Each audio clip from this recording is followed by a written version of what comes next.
México, Paco Ignacio Taibo II, de Paraguay, Ticio Escobar, de El Salvador, Nidia Díaz, y Gonzalo Sibila va a estar moderando.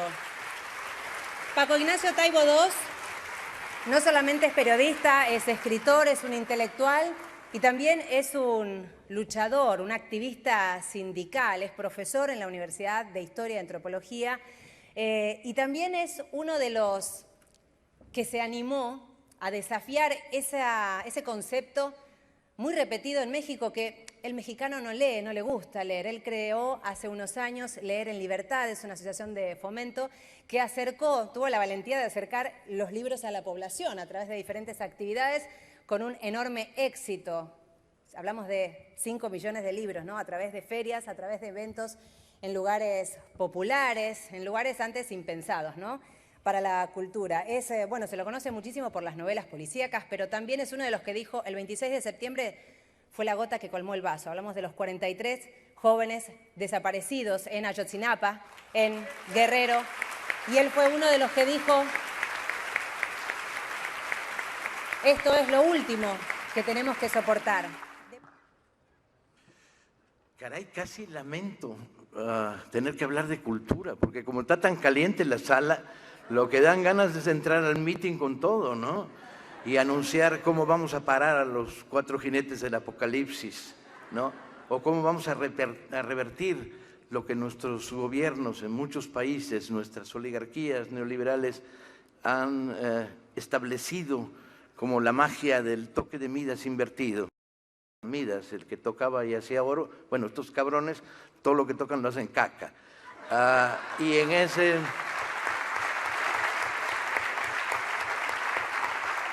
ese sentido dan ganas de entrar al meeting. Hay ambiente mitinero aquí, ¿no?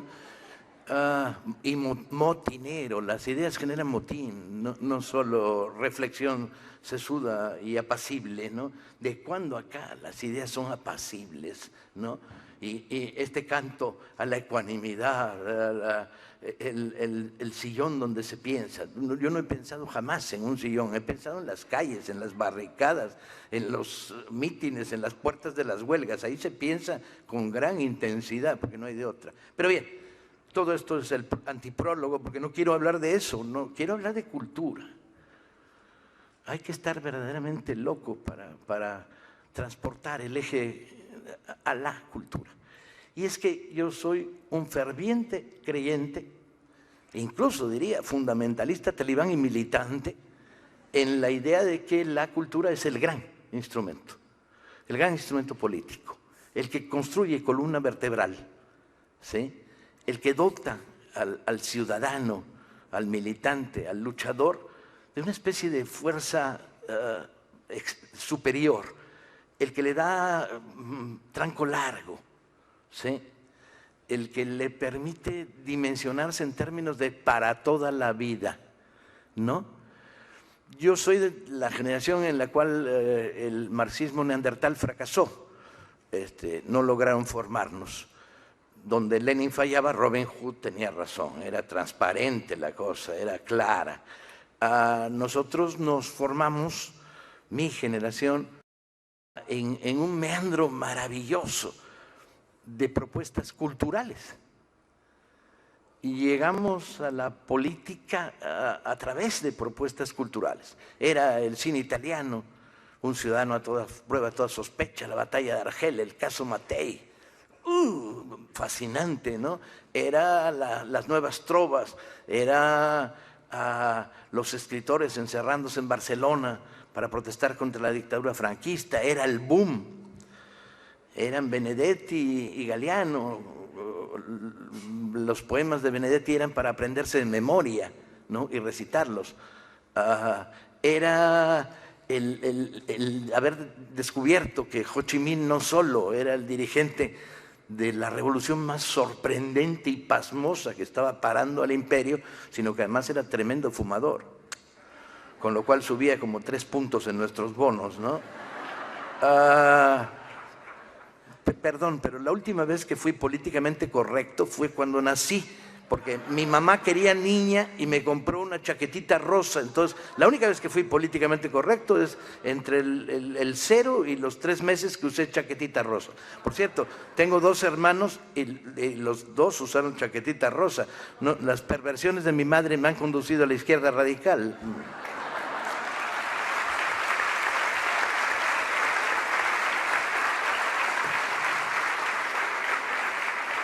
Y bien, entonces, la cultura, ese era el material formativo. Y enfrentábamos los restos de esta izquierda neandertal en el sentido en que si son 3, se ponen de acuerdo 2, matan a 1 y los otros 2 se cinden, ¿no? Todo ello con una foto de Stalin pegada amablemente en el corazón. Y esta izquierda neandertal cerraba puertas, decía cosas como: ¿estás leyendo ciencia ficción? Y tú decías, evidentemente. Y te decía, pero eso es literatura de evasión.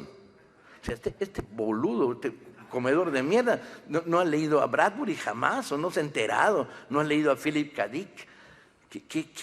¿De dónde sale? ¿De qué subterráneo sale este tipo? Que no sabe que el concepto evasión es un concepto libertario, maldita sea. Evadirse es fugarse de las cárceles, de la dictadura del cotidiano, ¿sí? Y eso era, leíamos ciencia ficción como el gran espejo de una literatura rebelde que presentaba la imagen en el espejo distorsionado del futuro, y lo leíamos con singular alegría. Hacíamos concesiones, es cierto, éramos ultras, pero no tanto. Por ejemplo, leíamos novela de vaqueros, pero solo aquellas en que ganaban los indios, como La Última Frontera de Jaguar Fast, Apache.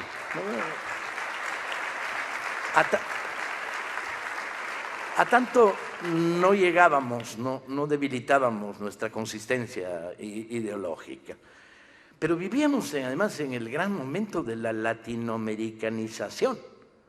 La industria cultural cubana, la industria editorial mexicana, la industria editorial argentina bombardeaban hacia nuestras playas continuos materiales venidos de los orígenes más diversos. Uno leía en boliviano, en colombiano, en peruano, en argentino, ¿no? Aprendí con gran dolor de mi corazón, leyendo las traducciones de Rodolfo Walsh, que los argentinos no usan calcetines, usaban medias. Eso me ponía medio nervioso, porque detectives duros iban y se ponían las medias. Yo miraba hacia otro lado mientras leía diciendo, hay costumbres y costumbres. Pero generalizamos el lenguaje era de todo. Hablábamos una mezcla. Los exilios nos enriquecieron a los mexicanos de una manera tremenda, ¿sí? En México se decían cosas verdaderamente exóticas, como un chingo de guita o un montón de plata, donde se mezclaba el lenguaje popular mexicano con la presencia verbal de los jóvenes hijos de exilados argentinos que estaban aprendiendo a hablar en argenmex, idioma por demás verdaderamente interesante, pero poco práctico a la hora de tomar el autobús acá o allá. Y esta presencia de los exilios y latinoamericanización nos enriqueció de una manera tremenda. Fue el gran momento del contacto para nosotros. Y el contacto se rompió. La ofensiva neoliberal rompió el contacto. Las industrias editoriales de nuestros países se dedicaron a producir y a verse de una manera ombliguista, reconocían lo interno, los libros no circulaban, la crisis cubana destruyó ese foco de radiación de material que fue maravilloso, con libros baratísimos y durante años. Quedamos al pairo donde se leía lo que se publicaba en tu país y lo que se importaba de traducciones, generalmente desde España. Nos aisló. El teatro rompió sus profundos vínculos que hacían recorrer.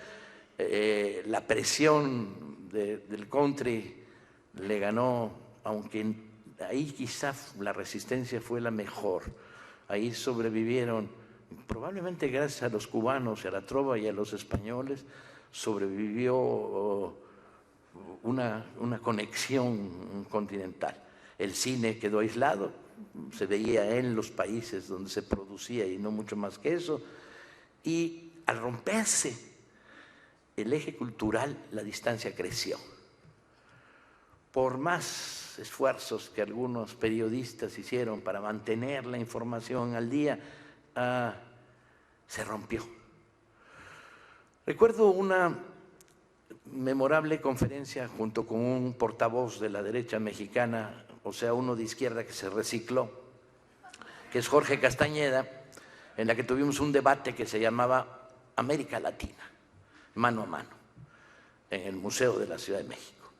Y entonces él se echaba intervenciones kilométricas, decía América Latina no existe, no hay conexión por carretera, en términos mediáticos cada país tiene sus televisiones, no están conectadas, no hay flujo de información, aduaneramente es un desastre, bla, bla, y reiteraba. Y él terminaba, y cuando me tocaba intervenir a mí, decía, creo que es cierto lo que dice el señor Castañeda, pero ¿a poco no es bien bonita la idea de América Latina? Y terminaba, con lo cual se desataba un aplauso de 3 minutos y Castañeda tenía que volver a empezar diciendo, no sé, América Latina no existe, bla, bla, bla. Terminaba sus 10 minutos, me tocaba el turno y yo decía, sí, tiene razón Castañeda, pero qué bonita es la idea de América Latina. A la tercera vez que se lo hice, se levantó y se fue. Digo, no se puede discutir contigo.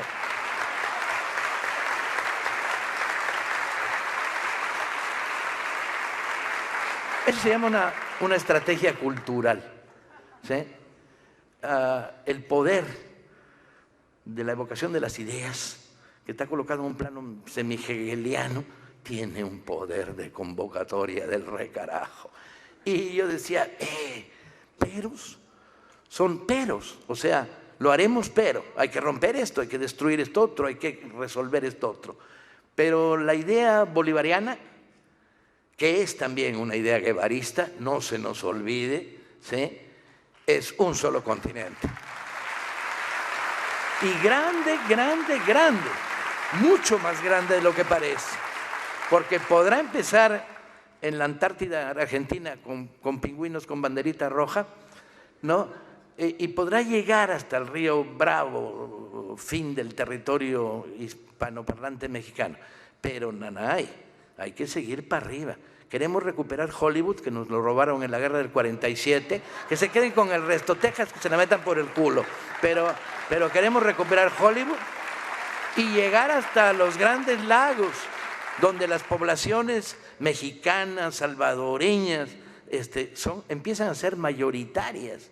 Entonces, en el proceso de recuperación, bueno, de California nos quedamos con Hollywood, el tráfico de Los Ángeles es asqueroso, entonces que se lo quedan, ¿no? Texas para ellos, no tenemos demasiado. Texas no, nos la quedamos también. No han vivido en Texas, camaradas. Texas es horrible. Bueno, que nos la regresen. Yo lo que quiero es que nos regresen Hollywood. Dejen que ahí es donde está el poder. Que nos devuelvan Hollywood, coño. ¿Sí? Ya hay una operación para atacar Hollywood desde los directores de cine, pero es poco sólida, que nos traen con todos los estudios, ¿no? Territorio mexicano, venga para acá.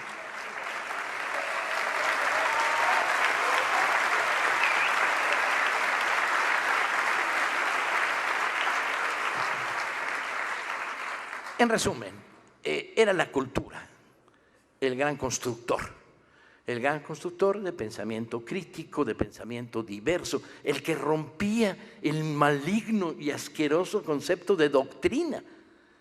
¿Sí? La izquierda generaba doctrina. Bueno, hay que ponerse a vomitar en fila india. ¿Sí?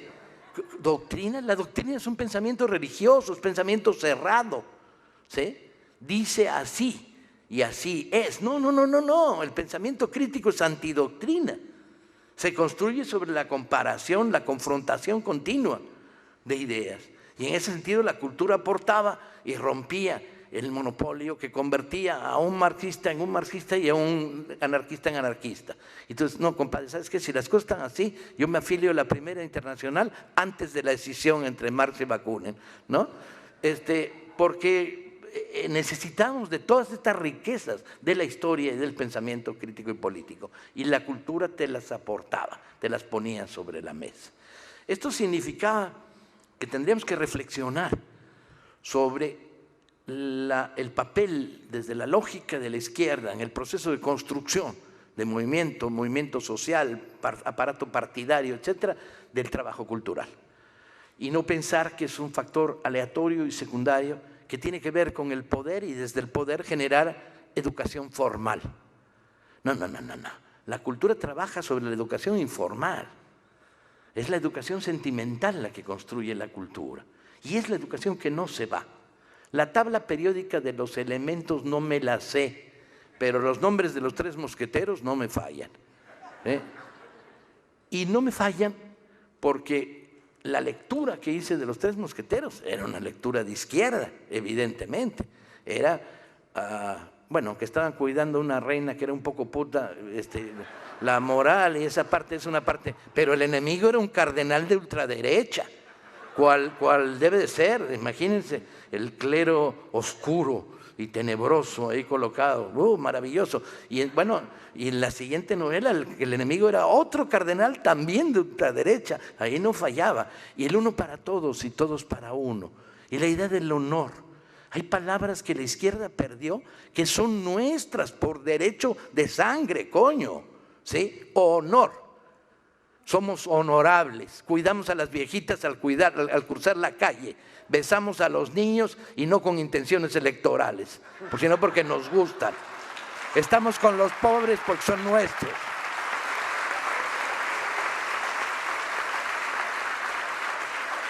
Y esta recuperación de contenidos pues era fundamental. Por ejemplo, los enanitos de Blancanieves. ¿Son enanitos? Sí, pero son proletarios, coño. Son mineros. Y cuando en la versión Disney van cantando tonterías, van cantando ay lo, a casa a trabajar. No, en la versión reciclada que tenemos que poner al orden del día y extender como parte del proyecto de formación cultural, van cantando arriba parias de la tierra, en pie famélica. Porque son enanitos de izquierda, son mineros. No son unos boludos enanitos de circo, ¿no? Y están en la lucha entre el bien y el mal, la dicotomía inicial, original, permanente. Y es la cultura la que juega en primera división. Y esto lo hemos descubierto en la experiencia práctica del trabajo político de estos muchos últimos años. Hemos descubierto que el trabajo cultural construye columna vertebral, construye organización militante, fortalece, enriquece los cuadros, les da posibilidad de dormir, de leer cosas inteligentes antes de dormir y les mejora la vida sexual, coño. ¿Sí? Porque todo el mundo sabe que el que se sabe de memoria 20 poemas de amor y una canción desesperada de Neruda liga mucho más. ¿Sí?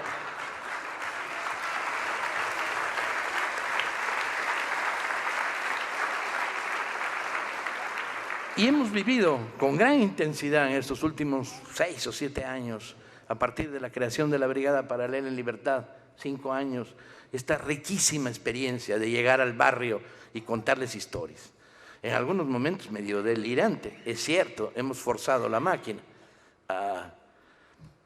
Después de estar 10 días conversando con los compañeros en la puerta de la fábrica que está en huelga y que tienen tomada, ya les había contado todo.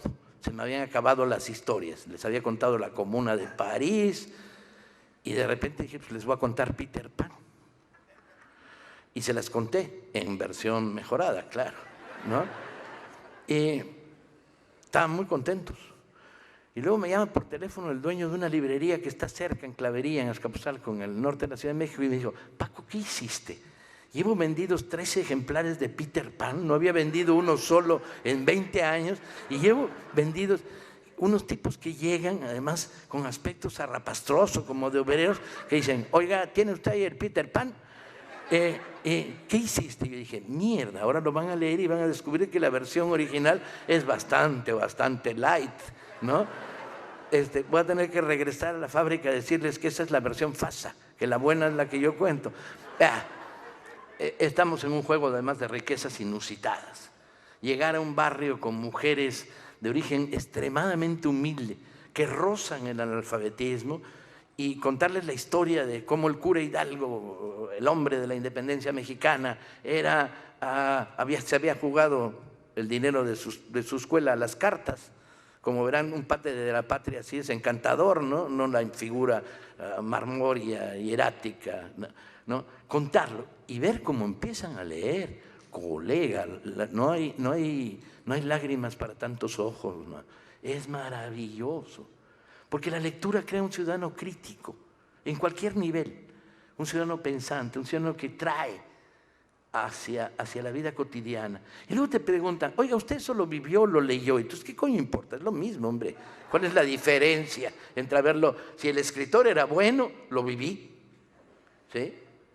Porque eso es la posibilidad, ver el mundo, y es ahí la gran calidad subversiva de la literatura, poder ver el mundo con los ojos de otros, romper la cárcel del yo.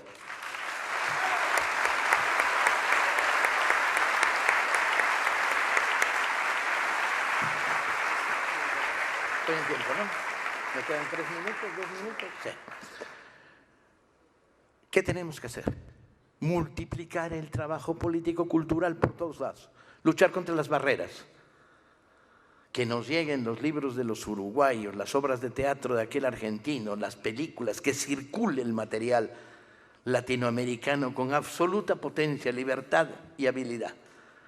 Utilicemos la fuerza de las redes, la fuerza del no controlable espacio internetico que nos pertenece a la izquierda por derecho de admisión y de adquisición, ¿sí?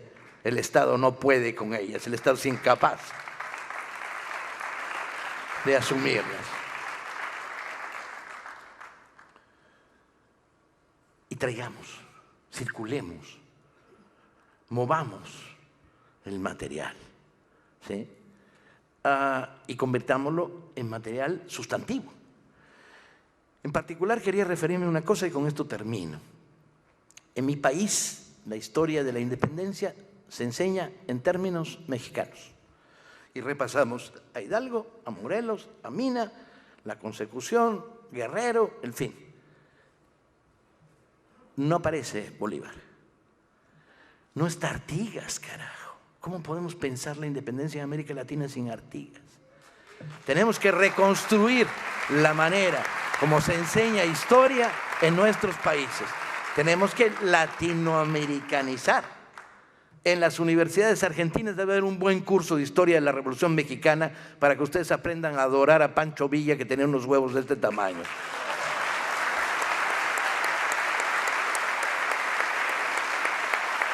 En las universidades latinoamericanas tenemos que estudiar cursos. Bien ahí. Los de Chihuahua los quieren desde allá. Tenemos que estudiar historia de la independencia de América Latina, confrontada, enfrentada, comparada, relativizada, ¿sí? Tenemos que estudiar la otra cara, el liberalismo, lo mejor de los liberalismos contra el neoliberalismo, que traiciona lo mejor del espíritu liberal, ¿no? Tenemos que estudiar la gran ofensiva revolucionaria que precede a la Revolución Cubana. Tenemos que estudiar la conquista de otra manera. Tenemos que volver la historia un instrumento de construcción de identidades masivas, identidades latinoamericanas. Coño, que vivan los libros. Gracias.